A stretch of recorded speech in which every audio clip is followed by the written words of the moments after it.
안녕하세요. 달라스 연합교회 유희준 목사입니다. 오늘 본문은 두 단락으로 나눠볼 수 있습니다.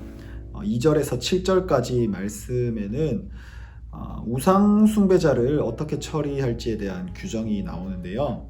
이스라엘 백성들은 그들 중에 혹시 우상 숭배 혐의가 있는 사람은 신중하게 조사하고 그 혐의가 사실로 밝혀질 경우엔 그 사람을 돌로 쳐 죽이라고 합니다. 이러한 규례는 매우 무자비한 것처럼 보이지만 하나님의 백성들이 공동체 안에서 신앙의 순수성을 수호하는 것이 얼마나 중요한지를 강조하기 위해 꼭 필요한 것이었습니다. 개인적인 차원에서 다른 사람이 나에게 죄를 지었을 때 우리는 이웃을 이해하고 용서하려 애써야 합니다. 예수님도 이웃을 향해 70번씩 7번이라도 용서하라고 하셨지요.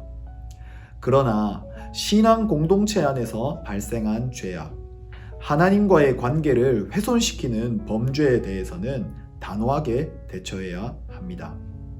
적은 누룩이 온 덩어리에 순식간에 퍼져 그 덩어리 전체를 변질시키듯 하나님 대신 우상을 숭배하는 죄악이 신앙 공동체 안에 번져 해를 끼치는 걸 우리는 결코 용납해서는 안 되죠.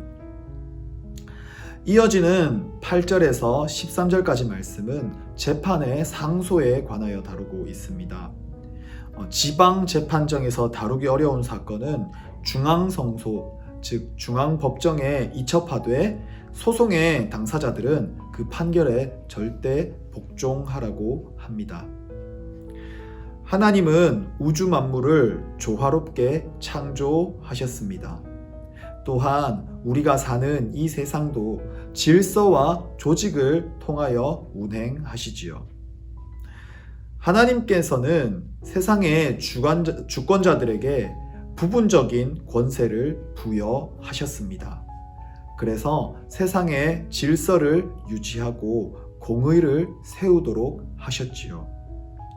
그러므로 권세자들은 만왕의 왕 되신 하나님을 경외하는 마음으로 하나님의 뜻을 따라 자신의 권력을 행사해야 합니다. 또한 일반인들도 주권자들의 권위와 결정을 존중하고 따라야 하지요. 권세자들의 부도덕한 행위들은 비난받아 마땅합니다. 또한 동시에 기존의 질서와 조직, 권위에 순복하지 않고 끝까지 자기 주장과 고집만을 내세우는 태도 역시 결코 바람직하지 않지요.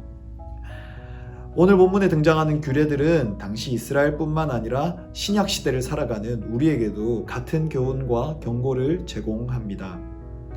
이스라엘 백성들 가운데 일부는 그 당시 지역의 우상 숭배 문화를 은밀히 받아들였다가 나라에 그 공동체 전체에 큰 재앙을 초래했었습니다. 민수기 16장에서는 고라와 다단, 아비람과 온 같은 사람들이 하나님께서 세우신 일꾼 모세와 아론의 권위를 무시하고 거스르다 무서운 징계를 받은 바 있지요. 이러한 비극적인 역사들을 반면교사로 삼아야 합니다. 개인적인 과오나 실수는 사랑으로 용서하되 공동체 전체를 위협하는 영적 질서를 어지럽히는 죄악에 대하여는 엄중하게 대처해야 합니다. 혹여 또한 자신이 혹시 국가와 사회, 교회의 지도자라면 그러한 권위를 부여하신 하나님을 경외하십시오.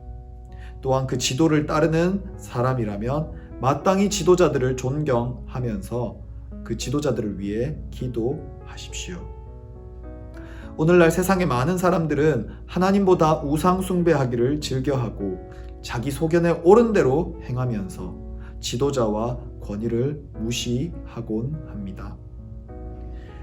우리는 이러한 세상의 유행을 또한 풍조를 따르지 않아야 합니다. 오늘 우리에게 주신 하나님의 말씀을 기억하십시오. 그리하여 죄로부터 구별된 거룩한 빛을 사람들에게 드러내고 하나님 나라의 질서와 조화를 세상 가운데 세우는 우리 모두가 되길 소망합니다.